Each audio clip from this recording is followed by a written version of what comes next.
What's up, y'all? Welcome to another edition of the Starchildjr Stuffs and Thangs podcast. We had to pre-record this. I teased y'all with the live Flea interview, but I had an audio issue, so we're just going to record this, keep it moving, and y'all can check it out later, because y'all know what this is, man. Everything still applies to those of you guys who was watching me live on my intro. So we're going to get right back on into it. We have my boy, my unc, Mr. Flea, in the building with me today. And before we left off, I had set this whole thing up about how I had recorded on the Freaky Styley record, the Red Hot Chili Peppers Freaky Styley record that George had produced. And I was just telling you guys about how my first paid session at 7 years old was on that song, Brother's Cup. I'm the young type. That's me. And so Flea was just about to tell you guys about his experience actually hearing that for the first time and what he thought of that. Yeah, I was, when you talk about it, it just brings me back to that time. And, that was a really early recording session for us, too, even though, it was our second album, but I hadn't been in the studio much in my life. And all of a sudden we found ourselves like uprooted from everything we knew. Just being these like Hollywood punk rock street kids. And here we are with Dr. Funkenstein in Detroit at United Sound, hanging out with Gary Shider and George Clinton, Michael Clip Payne and Andre Fox, and just everybody that was around, like all the Funketeers. And it was just, I was so happy, just to be welcomed into the community. You know what I mean? And like welcomed with love. And it was just an awesome thing. And so it conjures up a lot of memories and a lot of feelings, and it's very emotional for me. But I remember in particular, like hearing you were like, Gary's little son came and sang on Brother's Cup today. You got to hear it. And they came with the cassette. Everything was cassette then. It was before CDs. Popped in the cassette. They were just like, oh shit, it's so funky. How could a little kid be so in pocket? And it was just so, the spirit of it was so good. And it was a real exciting time for us, and that was a beautiful thing. And so once again, after all these many years, thank you for your fine performance on Brothers Cup. Oh man, thank y'all for having me, man. That was too cool. I remember running around that session, and I ran around United Sound like I owned it all the time. I spent enough time in there. And I remember just like I ran to the little break room, where everybody goes to eat. Yeah. And Anthony was in there writing his verse. Yeah. And I walked in, because I was always like, I was always curious, and I was a lot more, I would ask questions, and I talked with everybody. Yeah. So I walked in there and I said, hi. He says, hi, I'm Anthony. I says, I'm Garrett. He says, how you doing? He was like, check it out, man. He was like, I'm writing this rap, man. He was like, I wrote something, man. He's like, tell me what you think. And he started doing his rap for me or whatever. And I'm looking at Brother's Cup coming to your town, bringing tubs of love. We're gonna spread it around. Yeah, and I'm just looking at him because I'm 7. I'm just looking at him. I'm like amazed. I'm like, wow, he's rapping. I had never seen a white dude rap before, man. I've seen the Beasties on TV, but now it's like, oh God, I'm seeing this in person. And he got a rhythm, and he was getting it in, and he was like, "What you think, man?" I was like, "Cool, man." I was like, "Cool," and he was just like, "Yeah, man." He was just as friendly as he wanted to be, and and when I think back on it now, I'm like, man, I could tell when I think back on it, I'm like, man, those cats, they were fresh in the studio back then. I could tell they were young. Yeah. You know what I mean? And they were probably just as amazed with the whole situation. You know what I mean? It was cool, man. And then when I got a chance to get on the record, I didn't really think anything of it because they had thrown me on stage before and everything from that, by that time. So I kind of knew my way around. And I just remember George saying, "Say it louder. We are the Brothers Cup." Cup Scouts. Yeah, we are the Cup. Yeah.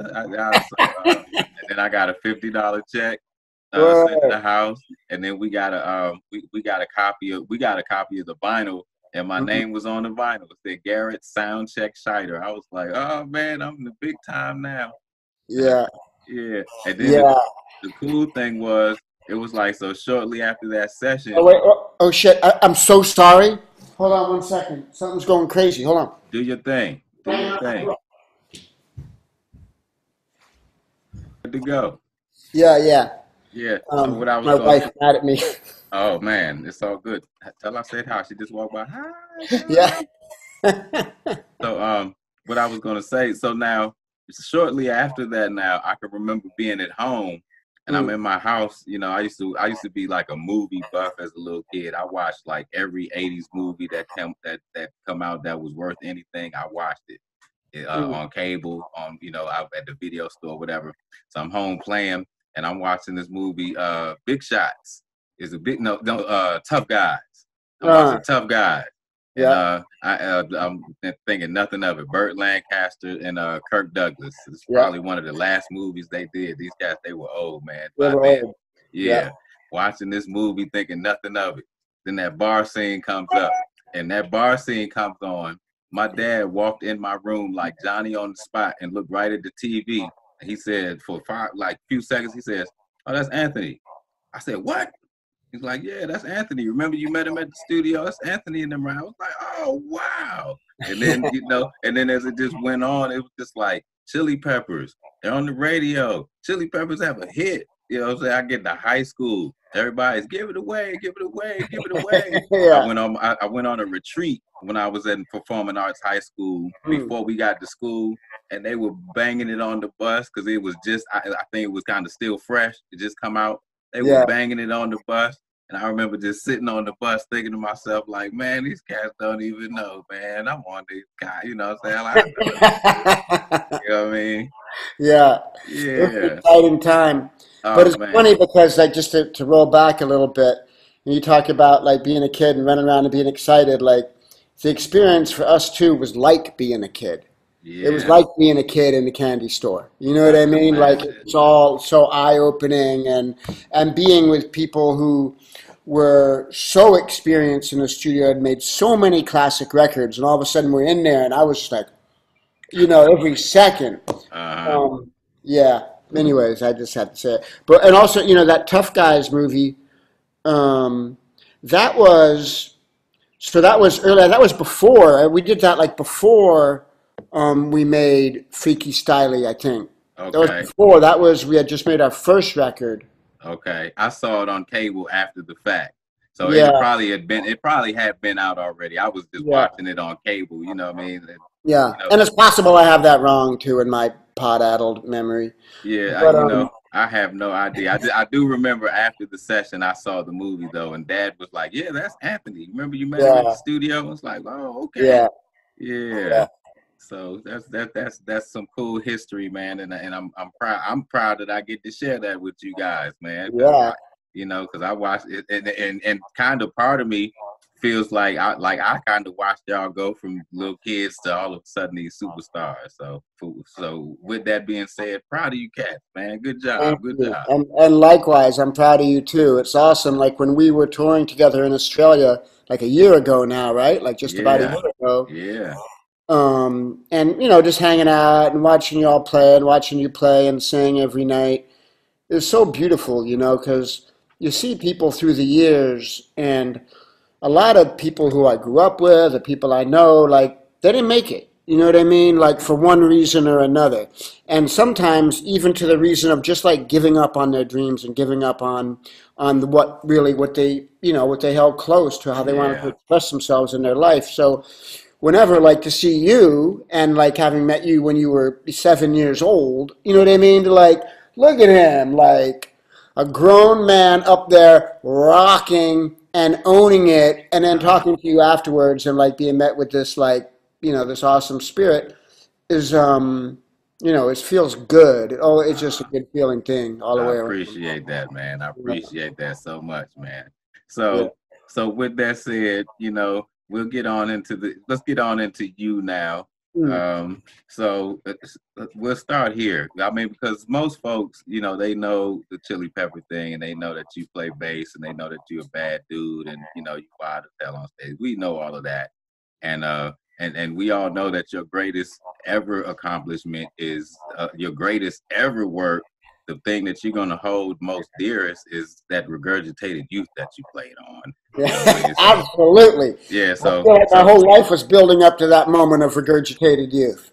Yeah. Everything. So all that to say, we know about the musical side, right? I want to take this interview and try to dig into the side of Flea that most people might not know. So I want to start here because I read your book, Acid for the Children. You blessed me with a copy of it and you autographed it for me. Thank you very much.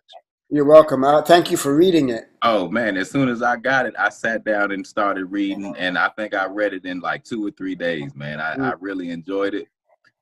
So a few of the parts that really stuck out for me though, because as I read it, what I realized actually was I read it and felt like, wow, you know, I kind of got more in common with this cat than, you know what I'm saying, I probably even realized, you know, it was kind of deep.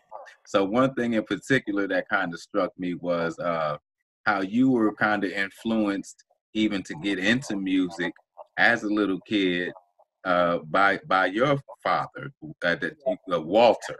Yeah. You referred to him as in the book. Yeah. Yeah. Yeah. Well, Walter, you know, and I guess we have that in common, right? Like I mean, Walter is my stepfather, but my Right. real dad left when I was a kid. I was 7 years old, 6, 7 years old, right around there. He left. And my mom remarried this guy, Walter, who was a jazz musician. Right. And, you know, he was a real complicated dude, as you know. You know, there was about drug addiction and craziness and very unpredictable, difficult behavior that was unsettling for a child. But the music part of the equation taught me something that is giving me something to reach for my entire life, you know. Okay. And in particular, I think because he was a jazz musician and that type of music, and I don't mean to like change one music is different than another music because it's all the voice of God, you know. But when I would watch these guys and they played bebop, you know, like Charlie Parker, Dizzy Gillespie, Thelonious Monk style bebop, Uh-huh. and the music was so fast and crazy and wild and sophisticated and spiritual and emotional, like an exorcism of the demons within, that as a kid, it just, like the first time I ever saw them play, it just leveled me. Like, I didn't know that human beings could do that. I didn't know it was possible. Right. You know what I mean? Like, I heard music on the radio and I sang along with the Beatles and, you know what I mean? But when I saw that, like, it just blew my mind. You know what I mean? And that feeling, like just that natural feeling that you have when you're a kid and something really turns you on. Like I remember literally just rolling around on the floor like nothing ever I never felt that good before. Rolling around just laughing and yelling shit and not because, just by because it was like sheer love and light directly from the divine source coming through me. And music at its purest, that's what it does, and Yes. so it changed me forever and gave me that, like, everything I ever do is for that feeling, like to serve that. That kind of reminded me of, so my mother, she used to have a band. We lived in Atlanta when I was a kid, and she had a local band that she played with around there that her and my dad, they used to write songs together, and they used to write for her group. And they used to come to our house and rehearse in our garage. And essentially, your experience in reading it in the book, it reminded me, I was probably about 2 or 3 years old at the time. Right. It reminded me of being in the garage with my mother and her band while she would be rehearsing. And, Wow. it was kind of the same thing. I would just kind of just take it all in and be just so amazed by it all. Yeah. How good it felt, how good it sounded. I wanted to mimic everything. Like I kind of picked up a love for playing drums at that point. I used to have a little mini set and I would set it up next to her drummer and mimic him, and just be so exhilarated and fascinated. It was such an experience, man. Yeah, man. So, And I imagine too, like, so proud of your mom. You know yes. what I mean? Like, my mom is magic. Yes. She can Yes. do this. Yes, she was, Like, and she is so dope. That that's the one blessing that I'm so glad that I have, to have two dope, wonderfully talented parents who yeah. who they exposed me to this from the time I was out the womb. Like before I was born, I was, already experiencing all of this, you know what I mean? So I was right out the womb and just right into, this magical experience and, this inspirational experience. And I've been soaking it up ever since, man. So great. Yeah, I mean, I Yeah. remember when we were making a Freaky Styley record, like I knew your dad as a guitar player and a singer, and just Starchild, like this incredible character. But I remember him like I remember one morning in the studio, and it was like I got there early, no one was there. I think the lights were all like off or whatever, and your Uh-huh. dad was just there sitting at the piano, just throwing down Yeah. at the piano, and I just kind of sat there quietly and listened to him. He was singing a little bit, playing a piano, and like, but it just this beautiful, soulful, sensitive, like mood Yeah. of like he was just like not playing to try to write something, not playing to try to please anybody, just making something beautiful because it felt good. That meditative release, And and every time he would get around the piano, he would do that too. We yeah, had a grand when I was a little kid, so I mm, remember him playing a lot. Matter of fact, he used to play. They were writing "Dog Is Man's Best Friend" at the time. Him and my yeah, mother, they contributed on the writing on that. And I hmm remember that was one thing I would hear him always playing at home, and just be amazed, like, oh wow, he plays guitar too. I mean, plays piano too.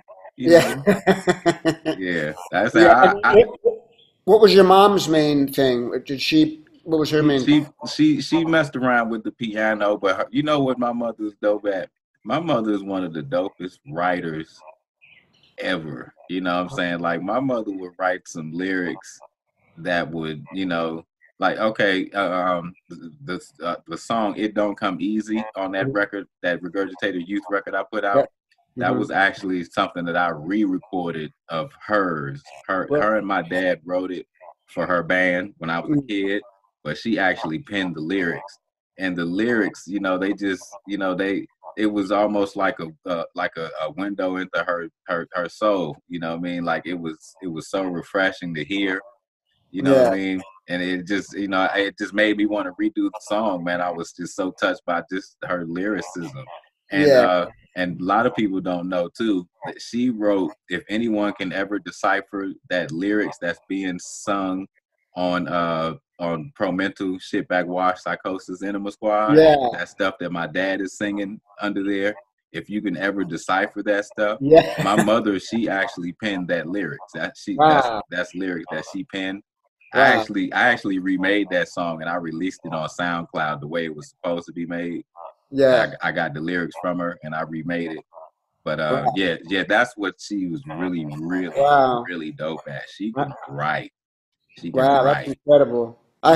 I have a very distinct memory of being. It was a time we were in Detroit actually, Mm-hmm. and I went through a real sad time. I was like super depressed. It was. I remember I just went like you hit a low for a week or something, and I remember that song. Like I had it in my headphones, and I was walking down the street, and got like just lost in it, and it really did something magic to me. Like it stopped, and I was like, it gave me a new perspective. Like I was like, hold on a second, what am I doing? Like the world is full of possibility and love. Like and I'm sitting here like being sad. And It's and I crazy. remember telling George about it. And he was going, "Yep, that song will do it to you. It has magic quality." you know. So let me ask you this. Yeah. I don't know. Some people might not know, but you have a love for trumpet. Mm. Yeah. So is that was a first love, right? Even before bass playing. Yeah. Yeah. Before I played bass, I didn't even like rock music. I didn't know anything about it. Mm-hmm. I wasn't interested in it. And I think, mostly because I, really admired my stepfather, the jazz bass player, and him and his guys, they like look down on rock Of music. course. It's like, this is like, this is music for dumb people. This is people who care about haircuts. Like we're into music. Spoken like the typical jazz musician. Yeah, the arrogant jazz musician. And it's actually kind of sad because the ones you look at like Miles Davis, he embraced everything. You know what I Yeah. mean?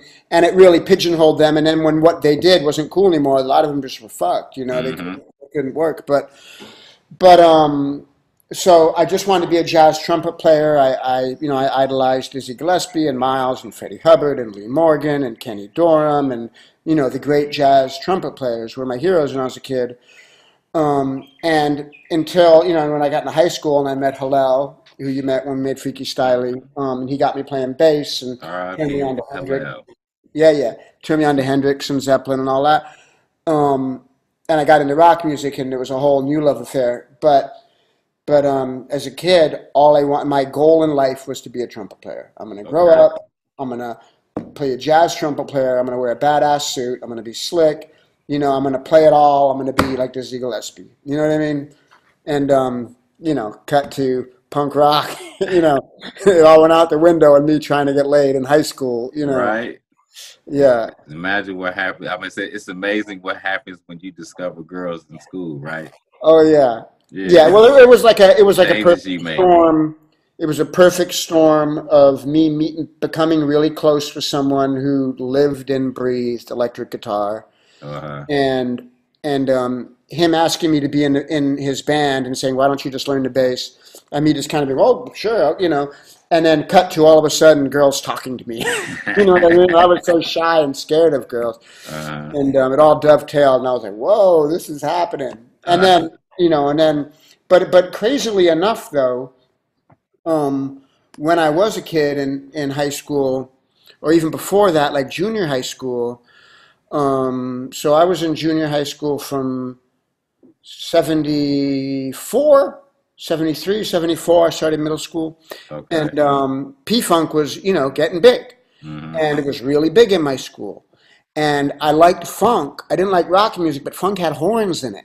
Uh-huh. So as a kid, I could imagine myself, well, I could be one of the guys. You know what I mean? So it made sense, and I loved like so early on. I loved P Funk. I loved Ohio Players. I loved the Bark. I liked hearing. I liked because it had horns. Yeah. Um, so that was more. And so when I started playing rock music, it was more like. And I think one of the reasons that the Chili Peppers, ended up like we always thought of ourselves as a funk band, even though no one else did, but because it was filtered through all these other cultural things, but Right. but like funk rhythms was just natural for me. It was Okay. never like, oh, let's try to put this together with this. It was just like we were just being ourselves. You know what I mean? Right. It was like organic rhythm for me, and still is. Like I feel very natural in funk rhythms. You are naturally funky, Unc. I Now, vouch for you. thank you, I appreciate that. You got it. All right, so check this out. This is what I'll do now. We let's venture on into some movies before we get going.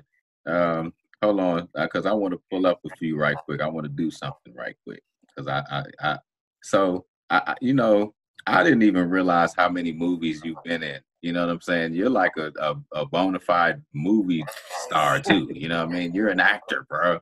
You know what I'm saying? You're probably an actor more so than you're a musician at this I don't point know about looking at that. this shit. Yeah, I do enjoy it. yeah. You must enjoy it because you Yeah, and get not some. always, not always. And actually, I know we're going to get into this, but for a long time, I just kind of winged it. I would just Okay, show up and like just do it, like, hey, play pretend. This is fun. Let's do it. okay, But at a certain point, I started taking it really seriously. okay. And we could talk. I don't know if you want to go through movies, but Yeah, yeah, but when yeah. I started taking it really seriously was when it became very meaningful Okay, but not as fun because it would be like painful because I would go so deep and okay, like really like touch raw nerves within myself that triggered a lot of like anxiety and pain and stuff. Kind of started.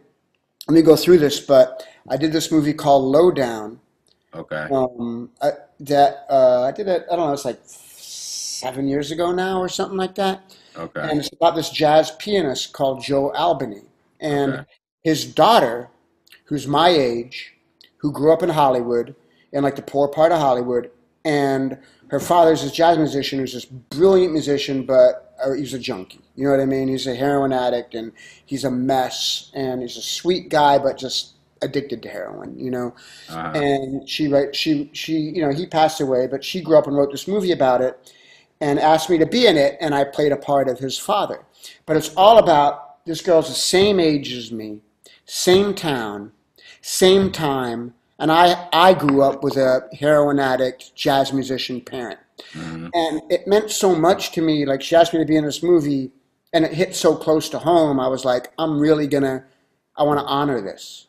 Like I want to Gotcha. honor their story. I want to honor these jazz musicians who I could just know these guys. You know what I mean? Who like grew up like they want to be Charlie Parker. They want, you know, and then come like the '70s.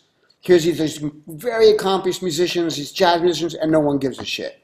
You know Okay. what I mean? And they're bitter. They look down on other forms of music, and Yeah. this meant a lot to me. Like I could just relate so deeply. So, and I'm playing this like junkie jazz musician guy, and I really just I studied acting, you know, with a teacher, and really learned. Like we know, how, like when you and I when we play music at our best, Mm-hmm. we're letting the demons out. All our pain, all our sadness, all our insecurity, everything, as well as joy and triumph, don't get me wrong, but it's all coming out. We're able to transmogrify it from pain into something beautiful. It's a cleansing. And that's what we do. Mm-hmm. And I never knew that you could do that with acting. I always thought of acting as like pretending to be something. But that's when I learned that acting is another way of letting that pain out. And it's a different technique. But when I learned that, was on that movie actually, and then I did a few movies since then, and each time I started going really deep in that way, and so it became not as like just fun, like woohoo, like hey, let's make a movie, to I like oh got you. shit, like let's get deep, you I know? got you. I got you. Yeah. That makes sense. That makes a lot of sense. Mm. Okay, so this is what I want to do. First, let me ask you this. What was your first movie?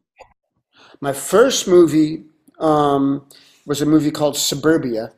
Okay, that was your first. Yeah, and it was a movie about these like punk rock kids who live in a Mhm. squat, an abandoned house. I remember seeing Um, that as a kid.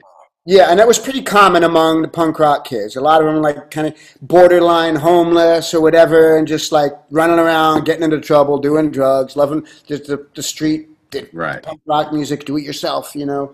right. Um, and and um, and so it was about that, and I had just you know, was just I didn't even know really about punk rock. I was a wild ass kid, but I still wanted to be Dizzy Gillespie. I actually no, I just joined this punk rock band, and I just just opened me up to this new world, and I made all these friends, and I started off like I had a little bitty part. And when I kind of like showed an aptitude for it, and the director started liking me, giving me more lines, and making my part bigger. And Mm, it's about this movie about these punk rock kids, and it's pretty flawed, but also captures a time and a spirit with all its flaws and craziness. okay. So that was you getting your feet wet. All Yep. right. So let me ask you about this. I'm gonna just ask you about a few of these movies, and you just either give me an experience or something that you will always something that you took from the experience. Yeah. And we'll start with Back to the Future Part Two. Okay. Back to the Future, Part Two, which I shot Part Two and Part Three at the same Yeah. time. Oh, okay. Okay. Yeah. Yeah. It was what I remember about it. I was on tour with the Chili Peppers. I think we might have been touring Freaky Style, or maybe Uplift Mofo, the next record. And they cast me in this movie, and like in the middle of a tour, and I was like, we were playing clubs. Those were the days of doing like 46 shows in 47 days, kind of thing.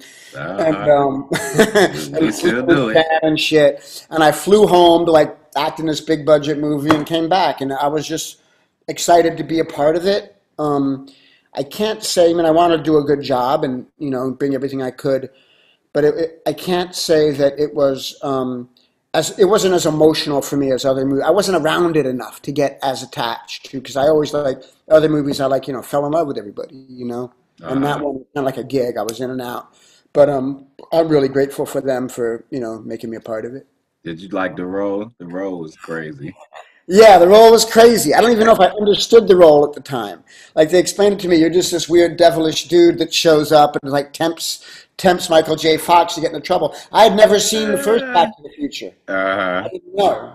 I didn't know anything. Okay. All Yeah. right. How about oh shoot. How about Baby Driver? Okay, Baby Driver was really cool, and this is, even though it's a small part, Uh-huh. this is a film that, excuse me, that I play a bank robber, a criminal, and I do, the movie's about, it's about these guys who do bank robbers, and the main guy, this kid answer El Gort, Mm-hmm. plays this kid. What I really liked about it, the whole movie was based around music. Like, so did you see it? No, I haven't seen Baby Oh, Driver. okay. Well, the movie, like the star of the movie, is this kid who he doesn't never talks, and he's always listening to music. And the soundtrack of the film is really good. And the director took all the songs first and built the movie around the songs. So he Okay. made a playlist basically and wrote a film around a playlist, Okay. which is really, really, really cool. But anyways, so it's like the bank robbers, me, Jamie Foxx, and just two other dudes go and rob this bank and split up the cash, and everyone ends up getting murdered except me. I run off. It's not a big part, but I took it real seriously. I really wanted to inhabit the space of someone that would end up being a bank robber, and like find that craziness, and I felt good about it. It was hard. I had the flu really bad when we shot it. And I remember that being a bummer. I was like, oh, man, I look like shit. I got the flu. I have to go. You know what I mean? Yeah. But it was cool, and really great actors like Jamie is a fucking top of the line actor, and Yeah, so he's amazing. yeah, and seeing someone like that work and how he was able to just like boom get like I have to fucking go get my head right. Like he'd just be hanging out, you see him, everything disappears. He's the fucking guy. Like the moment is living inside of him. Like it's a great actors. It's incredible. Okay. So, all right. So the next one I'm gonna ask you about is my own private ID. Or was it my own private Idaho? Yeah, my own private Idaho was one that was really meaningful for me. Um, I had, the director, the guy that wrote it and directed is Gus Van Sant. And I had first met him, he made a movie before that called Drugstore Cowboy, Okay. which is a great movie. And anyways, I had met him for Drugstore Cowboy, and almost like he came down, like sometimes they'll see like 50 people for a part, right? And they narrow it down. And it came down to me and this other guy, and he went with the other guy. But I remember him telling me, um, this other guy's just more right for this part, but it's so nice to meet you, and I would love to cast you, next time I do a movie. And I kind of felt like that's nice, thank you, but yeah. And then cut to over in Private Idaho gives me the job, and it was really cool, great experience, hanging out. I made a bunch of friends. It's about these street hustlers in Portland, street kids, and I was a street kid. I knew that life. Um, I wasn't blowing dudes for money like the kids in this movie, Right, but right, right, but right. but I know that life. I get it. Yeah, and beautiful thing was I met River Phoenix started, and it was River Phoenix and Keanu Reeves, and I became really really close with River, and he is probably the kindest person I ever met in my life. Just Really? a beautiful, just the most big-hearted, warmest, kindest person. And most people are probably familiar that he died way, much too young from drugs. And all I can really say is he was just the most beautiful. You just don't. I never met any. I didn't know those kind of people existed when I met him. I didn't Yeah. know that there were people who didn't ever manipulate you or ever come at you with a weird angle or ever use you or ever like what I mean, like even people like once in a while they do something weird, like never, you just Yeah. like was just one of those fucking angel humans, Yeah. and That's and why I asked you specifically about that movie mm, because specifically River Phoenix, I was a big fan of his as a child. He yeah, was like really like so as a child growing up with artistic parents, I mm, always and being such a movie buff, like if I wasn't in the midst of some kid mischief, I was sitting in front of a TV and I watched movies and I soaked them up like I understood everything that was going on, right? Yeah. And I would always be like so captivated and inspired by the child actors, and the really good ones. Yeah. Darius McCrary is one that I remember seeing him in that movie Big Shots. That's the one I mistaken your movie for. But he Mm. was in this movie Big Shots as a kid, and it was so inspirational. But I used to see River and stuff like Stand By Me, Mm. and just all these movies, So man. man, Stand And By Me is a great one. yeah, and he was just always so amazing. I mean, he was Yeah. such an amazing actor at that age that I just kind of like really keyed into him. And Yeah. when he passed away at such a young age, he was like, I guess, James Dean of that era. Yeah. When Yeah. he Well, yeah, he was like, the girls loved him. yeah, he was kind of James Deanish. Yeah. So yeah, when he passed away, I was just like so like floored, like I can't Yeah. believe it, man. So, and I Yeah. didn't realize that you had done that movie with him, and then I kind of realized that you guys were actually pretty close. So it was Yeah. interesting to get a perspective on him from someone who knew him. Yeah, and I say all that stuff. Like, I know it's easy to say that your friend passed away or say all this nice stuff, but truly, like, he blew me away with just kindness. And Yeah, also, he was a great musician too. really. He was a real guitar player and a real singer, had a real quirky style.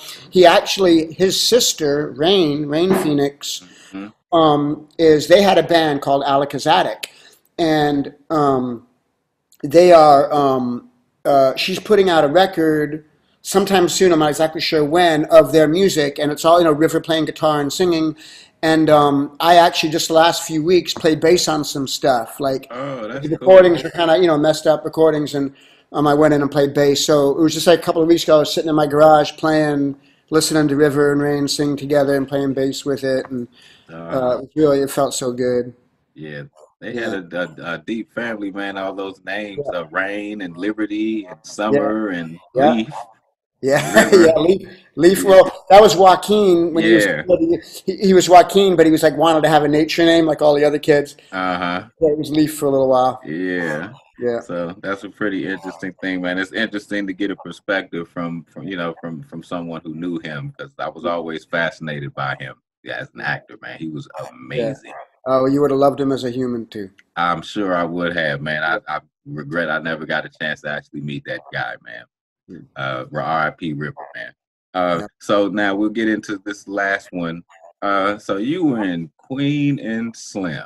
Yeah. I actually watched this last night so that I could make sure that I was up Oh, on cool. your role.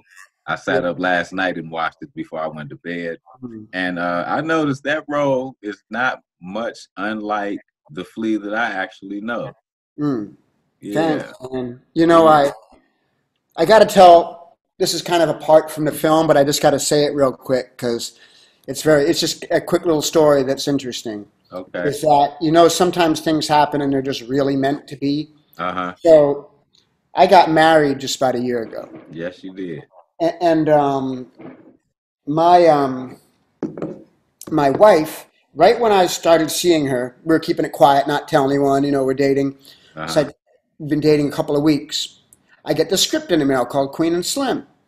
And I'm reading it and I'm like, oh man, this is an important movie. This is some powerful shit. Lena Waite wrote it and it's a great script, Mm-hmm. right? About important shit. And I'm reading it and I call my agent. I'm like, whatever they want, anything, just I'll be there. I'll do it. You know what I mean? And I go meet with the director, Melina Metsukas. It's a great director. I talk with her and I'm always kind of nervous when you meet with the director because they might be, oh, he's not right. Anyways, she's awesome. A few days later, I get the call. They want you for the part. Uh-huh. Great, so happy. And so I tell this woman, my wife Melody. I say to her, I'm like, hey, I just got asked to be in this movie. It's a really beautiful script. I'm so excited. She's like, oh yeah, what's it called?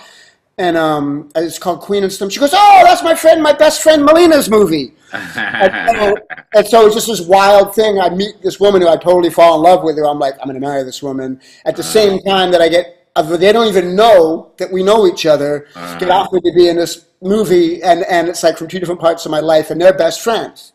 So it was a really awesome, and That, she's real tight with Lena too. So it was a really beautiful. that Um, like whatever you call it, It's interesting how synchronicity, synergy. It's interesting how the synergy. universe Yeah. works. So, anyways, yeah, and then I was just so it meant a lot to be me to be in that movie, and that they asked me to do it. It's such an important film and so prescient, especially like you look at the state of the world right now, and the current civil rights movement that's been ignited by the murder of George Floyd, and it's kind of about that straight up. Mm-hmm. It's straight up about that, and this was long before what I mean. This current thing, it's just and I'm really grateful, of course, that I got to play a part that's a good guy. You know what I mean? But I would have happily played the bad guy. You know what I mean? Like anything to help bring that story to life and to do it. It really means a lot to me to be a part of it. I'm honored to be a part of it. I think it's a really important movie. It's a painful movie. It's a painful movie. Yes, it is. Um, but it's important, and it's got deep love in it, and it's beautiful to look at too. It's just like Melina has such a great eye for these beautiful shots, like when they're first driving through the sunrise, sun is Mm-hmm. rising, the first Mm-hmm. morning, and They as did. Daniel. Oh, go on. I was gonna say they did an amazing job shooting it. Yeah, and it's really like Melina. She made like those award-winning Beyonce videos and stuff, and she's a real. She has a remarkable vision as a filmmaker, and I just hope to see her make lots of more movies. And of course, I'd be honored to be a part of all of them. I'm sure you Um, got you a part. You did good, man. yeah, I'm I glad. took it real seriously. It was very painful, and I normally would never talk about this, but when I was getting ready to do it, I really wanted to look. I'm a white man. You know what I mean? I've been like white privilege my whole life, and I'm very conscious of that. You know, um, but in my effort to, and I've always, all my life, I've been around all different kinds of people, and I'm lucky that way because I think like a lot of like most racial hatred comes out of ignorance. It's stupidity and ignorance, but it's a big part of it. People just don't communicate. They don't fucking talk. They get stuck in their worlds. You know what I mean? Like, but, and Not I ready was to lucky. listen. Yeah, and not listen. I'm lucky from a young age that I was exposed to everybody, and it's I'm very count myself very fortunate. But in getting ready for that film, I really went and to try to like deeply do my best to feel the pain. I went and like looked at like lynchings and all this shit. You know what I mean? And just just you know Yeah. felt a lot of pain and just for the ancestors, I just wanted to try and be there and do my best to understand. Yeah. Well, you did good. I'm glad you got to play a good guy too, man. Because Yeah, me too. if you'd have had to play a cop or something, man, I'd be like, oh man, I can't interview that guy. I got to let that wash off first. Because I get into movies, man. You know what I'm saying? Like I get scarred by movies like that and stuff like that. Like it takes me a little while to shake it off and be like, it's just a movie. It's just a movie. I'm one of those Yeah, guys, man. So yeah, yeah, I might not have liked you for about a week or so. yeah. Yeah, you might not have been able to be my uncle for about a week. No, In a but row. real shit. What you're saying, man, and I'm in between everything that's going on right now, man. I'm glad that you're staying safe and taking care, and in this situation, we have a lot of situations going on right now. Feels like like we in some kind of bizarro world right now. You know what I mean? I'm just glad that I get a chance to, to still do things like this, to get a chance to just still release and, like stuff like this is therapeutic for me, man. So, Yeah, I feel like I'm fortunate and blessed to be able to step inside of the box like this. If even if I can't be on the stage right now, at least I can always find a way to entertain the people and kind of absolutely. shut that off and And, even and give people something else to give people something to shut that off too. You know what I mean? totally. And all of our stories are like kind of everything. Yeah, You know they what I are, mean? And man. whether they're expressed, no matter what art form expresses them, or whatever. Like sometimes you express your story just by chatting with the waiter at the, you know what I mean, at a Exactly. diner. But our stories and sharing them and communicating is our hope of succeeding as a human race. You know what I Yes, mean? Like indeed. we have to like know each other and connect and build bridges of love, and that's our hope. You know what I mean? Like not, the other things, like yes, we got like certain things we got to like not destroy the environment and educate our children and all this stuff, but it has to like start with love and unity, and that's our only chance, man. Let's start with the basics, y'all. Love and unity, man. Let's Yeah, start with the basics.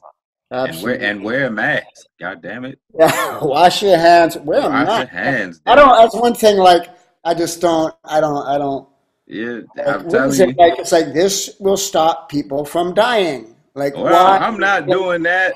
I have a Second Amendment right that says I have a Yeah, freedom to speech. I'm like, well, what the hell does that have to do with wearing a mask, you selfish son of a yeah. It's yeah. I really don't.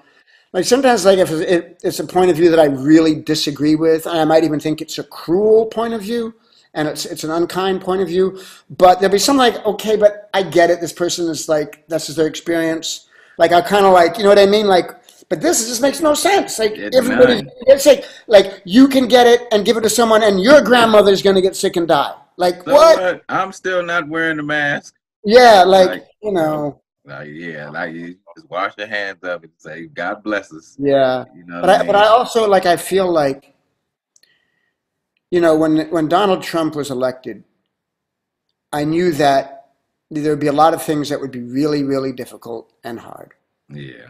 But I also knew that it would usher in activism and consciousness, and it would raise a level of awareness of people Mm-hmm. of what's going on. And I feel like right now there's like serious awareness around. Like people are Mm-hmm. paying attention, and people are like learning, and people are doing stuff. You know what I mean? To like in whatever they can to like try. Let's try to make the world a better place. You know what I mean? Instead of just coasting in their lane. You know what I mean? Because I'm cool. You know what I mean?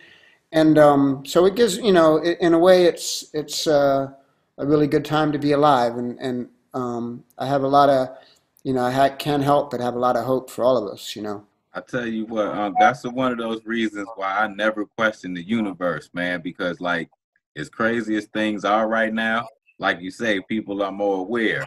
And I realize people are way more aware right now because there's no other distractions.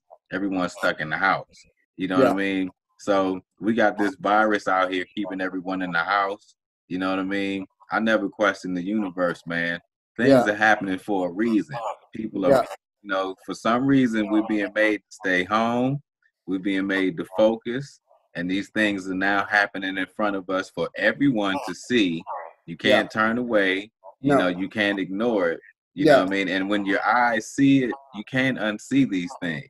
Yeah. You Yeah. know what I mean? So more Yeah. No, it's people. like sometimes it'll be like you're sitting there like people watching TV. Oh, this awful thing happened. You know what I mean? This guy got killed for nothing. You Hmm. know, and but oh my God, I felt, honey, did you see that? It's really terrible. Uh, But the Lakers are on. the game is on. Go to the other Uh-huh. channel 7 real quick. Like, Uh-huh. oh, that's awful. But oh, come on, go. You know what I mean? Like, no, Yeah, it's too no. And easy. so It was too easy for people to not have to involve themselves with that because it's too much other things going on in a lot of folks' lives, and now everything's shut down. They have to see these things, so like you said, and as unfortunate as these things are, now people are their eyes are open, and yeah. that's a good thing. And I do believe that for one thing, the environment's getting a big break, and I do believe that consciousness is being raised, and a lot of really positive things can come of it. So I just look at it as a reset, man. We gonna be all right. We just gonna sit back and Yeah. reset a little bit. Reset, write some music. You know what I'm saying? Yeah, Yes, indeed. yeah, So I man. tell you what, man, I think that I have taken up just about all of your time tonight. Um, but before I get out of here, before I let you go, let me get a drop from you. Okay. I just want you to tell the people who you are and that you are on the Starchildjr Stuffs and Things podcast. Okay. This is Flea, and I am honored to be here today on the Starchildjr Stuffs and Things podcast.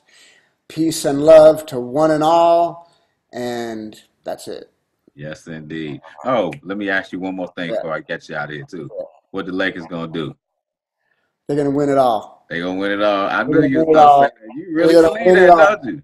Yeah, You yeah. I can't remember. Are you a basketball fan? Are you into? hell yeah, man. Oh, I be cool, watching man. I watch all sports. It's gonna be weird, right? Like It is. watching this in the first of all, like this time of year, basketball, end of July, I and it's just know. kicking off, and no fans, and I just don't know what's gonna happen. Like they're Yeah, gonna get in what are you there, and gonna then like what you three gonna do? players. You're not gonna What? be able to be in the Staples Center giving them hell, man. What you gonna do? I know. What are you I gonna know. do, man? It's a I'm gonna conspiracy. I'm gonna like get my little my what do you call it? My statue, my Magic Johnson shoe, all my stuff, my Kareem signed jersey. I'm gonna get all my stuff, put it up, park in front of the TV, and go crazy. I know. You I love it, man. It's artistry, man. you the new sixth man. Yeah.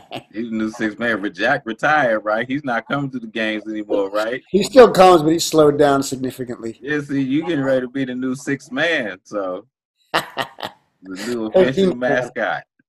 Yeah, man. Now, good luck to your Lakers this year, man. You know, it's a shortened season. I think anything can happen with the way this is going to come together. It's just going to be interesting seeing how this even plays out. Yeah, wait, for you, so is it Wizards? Oh, No, so here in DC, they give yeah. me all types of shit because I still root for all the Atlanta teams. Because Ah, I was born in Atlanta. I lived in Atlanta till I was 14. right. And that's where all No, my sports fandom started, even though all our teams sucked until about the 90s. And then right. it was okay to be an Atlanta fan in the 90s. Yeah, yeah. Well, the Braves were great, right? In the And 90s.